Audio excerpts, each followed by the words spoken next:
அன்பு நண்பர்களுக்கு டாக்டர் சர்வானந்தாவின் இனிய வணக்கங்கள். நண்பர்களே, மாதவிலக்கு வலி மென்ஸ்ட்ருவல் பெயின் ஏன் ஏற்படுகிறது? இதை மிகவும் தெளிவாக நாம் தெரிந்து கொள்ள வேண்டும். சில காரணங்கள் தான், அது என்னங்கிறத நம்ம பார்த்துட்டோம்னா அதுக்கான சிகிச்சையை பெற்று தொடர்ந்து பெண்கள் மாதம் மாதம் வலியினால் கஷ்டப்படாமல் அதிலிருந்து விடுபட்டு விடலாம். அதற்கான சிறப்பு சிகிச்சைகள் எல்லாம் இருக்கு. அப்ப அதுக்கு என்ன காரணம் அப்படின்னா, ஹார்மோனல் இம்பேலன்ஸ் அப்படின்னு சொல்லுவோம். என்ன ஹார்மோன்? புரோஸ்டாகிளாண்டின்ஸ் அப்படிங்கிற ஹார்மோன் அதிகமாக சுரப்பதினால் அந்த கர்ப்பப்பையினுடைய மசில்ஸ் எல்லாம் இறுகி வலியை கொடுக்கிறது. இது ஹார்மோன் இம்பேலன்ஸ்னால வரக்கூடிய பிரச்சனை ஒன்று. அடுத்து எண்டோமெட்ரியோசிஸ். இது திசுக்கள் கர்ப்பப்பைக்கு உள்ள வளரும். உள்ள வளர்ந்து தான் அது 30 நாள் இதாகி அது வெளியேறும். உள்ள மட்டும் வளராமல் வெளியவும் வளருவதனால் இந்த endometriosis outside the uterus வளர்றதுனால இந்த வயிற்று வலி வருகிறது. அடுத்து யூட்ரைன், அதாவது யூட்ரஸுக்குள்ள சின்ன சின்ன கட்டிகள், ஃபைப்ராய்ட்ஸ், டியூமர்ஸ், அது உருவாவதனால வலி வருகிறது. அடுத்து கர்ப்பப்பைக்குள்ள இன்ஃபெக்ஷன். என்ன infection? Bacterial infection. Bacterial infection எப்படி வருது?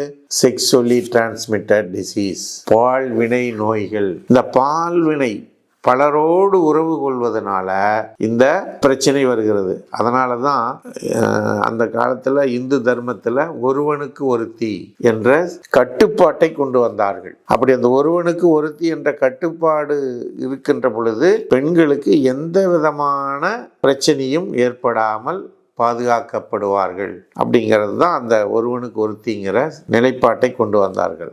சரி, அப்போ அந்த பால்வினை நோய் வராமல் தடுக்கப்படும். அப்போ இந்த பிரச்சனை வராது. இல்லைன்னா இது வருவதற்கு நிறைய வாய்ப்புகள் இருக்கு. அடுத்து மிக முக்கியமான விஷயம், ஒரு குழந்தைக்கு இன்னொரு குழந்தைக்கும் இடைவெளி வேணும். அப்போ கர்ப்பம் தரிக்கக்கூடாது.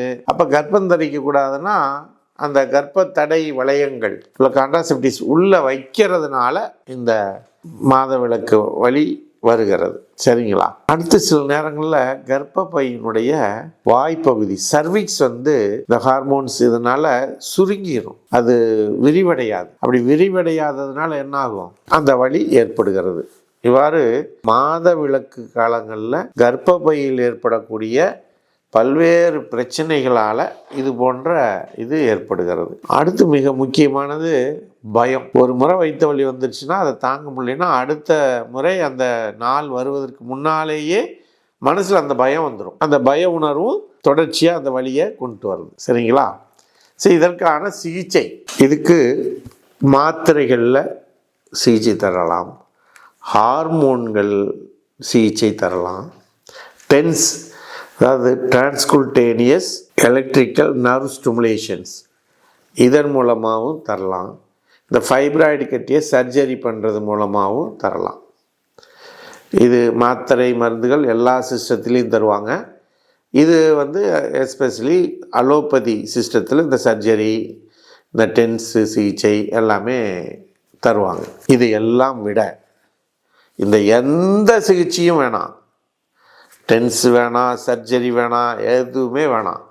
வயிற்று வலியை ஒரு நொடி பொழுதில் சரி பண்ணுவதற்கு இருக்கக்கூடிய சிகிச்சை முறை தான் வர்ம சிகிச்சை முறை. இந்த வர்ம சிகிச்சை முறையை நீங்கள் எத்தனை காரணம் வேணாலும் சொல்லுங்கள், கவலை இல்லை. இந்த வர்ம சிகிச்சை முறை மூலமாக இந்த வயிற்று வலியை ஒரு நொடி பொழுதில் சரி செய்ய முடியும். அந்த சிகிச்சை முறையினை சர்வம் ஹெல்த் கேரில் ரெகுலராக நாங்கள் கொடுத்து வருகிறோம். ஆகவே நண்பர்களே, உங்கள் பெண் குழந்தைகளுக்கு, உங்கள் வீட்டு பெண்களுக்கு இந்த வயிற்று வலி பிரச்சனை இருக்குமானால் எங்களை அணுகுங்கள். அதற்கான சிகிச்சை முறையை கொடுத்து ஒரு முறை எங்களை சந்தித்து அந்த சிகிச்சையை எடுத்துக்கொண்டாலே போதும். இந்த மாதவிலக்கு வலி பிரச்சனையிலிருந்து 100க்கு 100% அல்ல, 1000% உங்களால் விடுபட முடியும் என்பதனை உறுதியாக கூறி விடைபெறுகின்றோம். இந்த வாய்ப்பளித்த சர்வம் யூடியூப் சேனலுக்கு நன்றி கூறி விடைபெறுகிறோம். நன்றி, வணக்கம்.